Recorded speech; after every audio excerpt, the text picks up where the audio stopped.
Hey, welcome to week one. This is going to be our content lecture. I'm going to give you a brief overview of some of the things you're going to see as you go through the book. So, what's this whole training thing all about?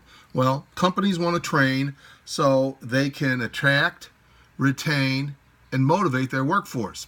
Now, easier said than done, because what that means is it's on both sides. The company has to dedicate resources to make that happen. They can't tell you, hey, get bigger, better, faster, stronger, and smarter without providing some of those resources. Now, when we think about the overall goal of training, it's all about learning, okay? What do we want to learn?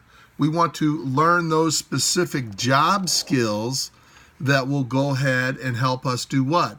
Improve our performance, change our attitude, change our behaviors.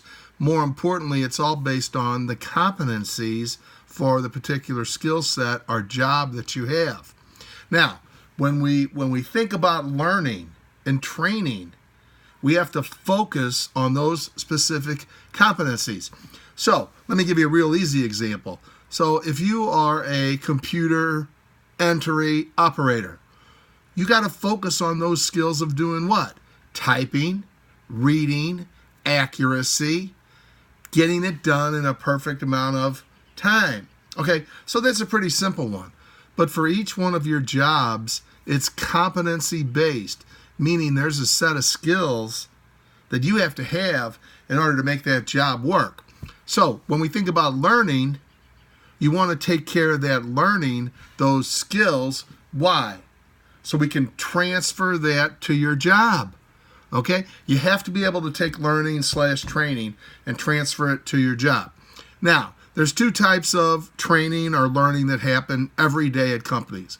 We've got the formal kind, where you might go to a class, you might do a web-based, you might do a mail-in, watch a video, listen to a audio.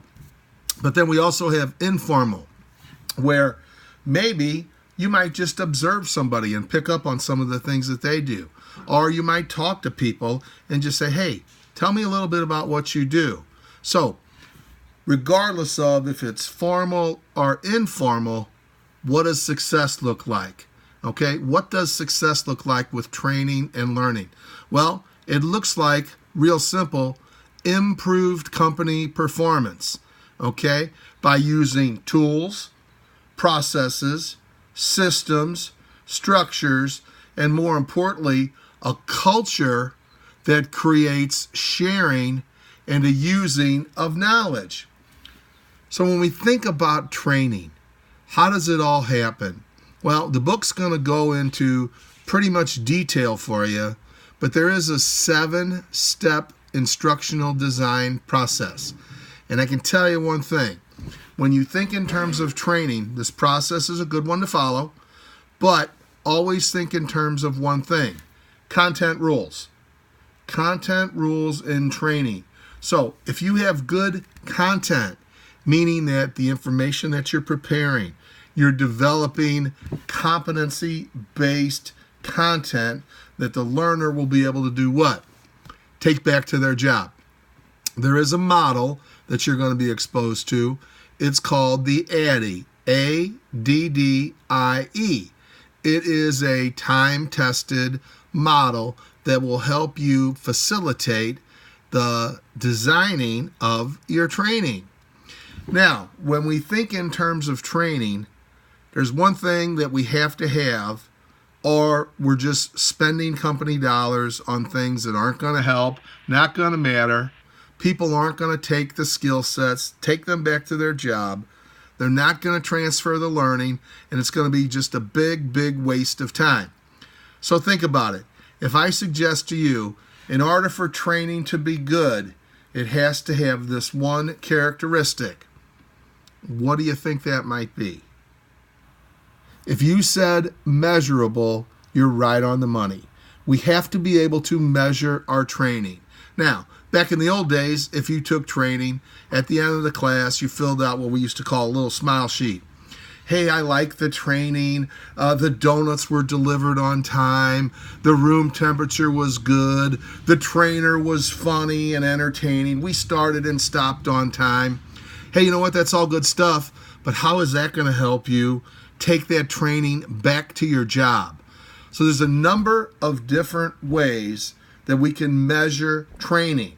So as you go through and you're working on your project and you're thinking about, hey, I like this training thing, you need to make sure that you are developing training that can be measurable. So when we think about training, there's a lot of things that influence what we're going on. Number one, the economic cycles. Typically, when things are going real good, companies say, hey, we're too busy to train. Everything's going great. When things are not going so good, they say, wow, we don't have the budget to train. We're just going to have to suck it up and get through it. So training is something that doesn't go away. Another key point is globalization. If it hasn't hit your company yet, chances are it will.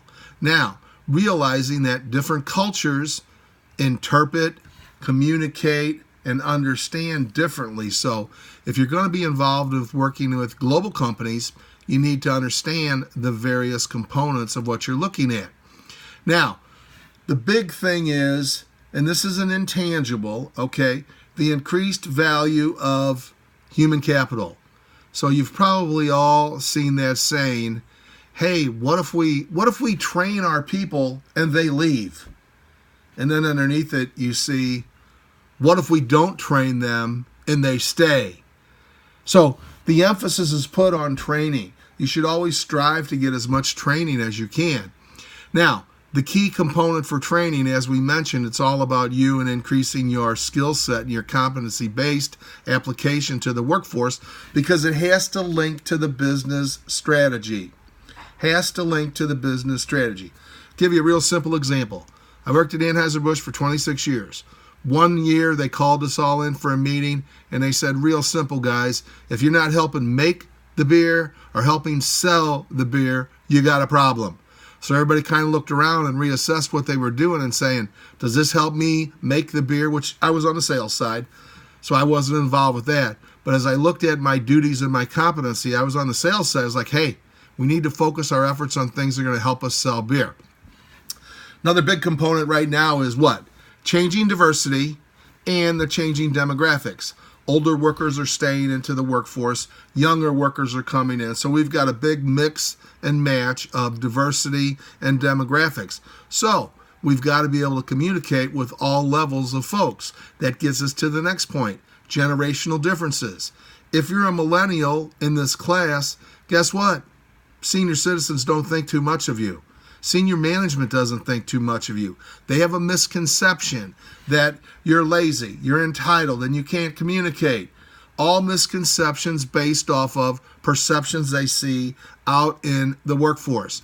If you're part of the older generation, the younger generation says, oh, set in their ways, doesn't want to change, not very friendly, absolutely not open to new things. So it's a double-edged sword.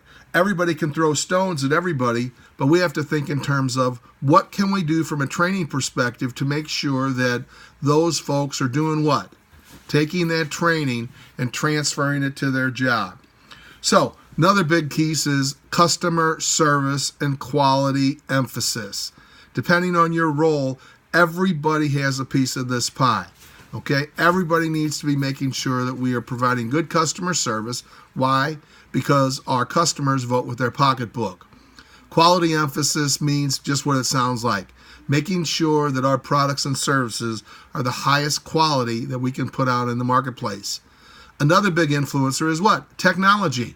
When you think in terms of all of the technology, and this ties right into what? The generational differences. Technology is crucial. Companies need to invest in technology to make sure that they're doing what? Meeting those business goals.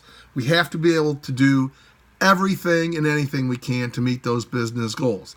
Another key component is high performance models. That's a fancy way for saying teams. Chances are in your setting, you've either worked on a team, you're currently working on a team, or you will be working on the team in the future. We bring resources together, we bring ideas together to go ahead and make sure we do what? Remember what I told you up front. It's all about changing behavior, adopting processes, learning, and then doing what? Taking that information and applying it to your job and the skill sets you need in order to make you more valuable to your company as you help them reach their business goals. That's going to do it for your overview for week 1. Enjoy the content. I'll see you next week.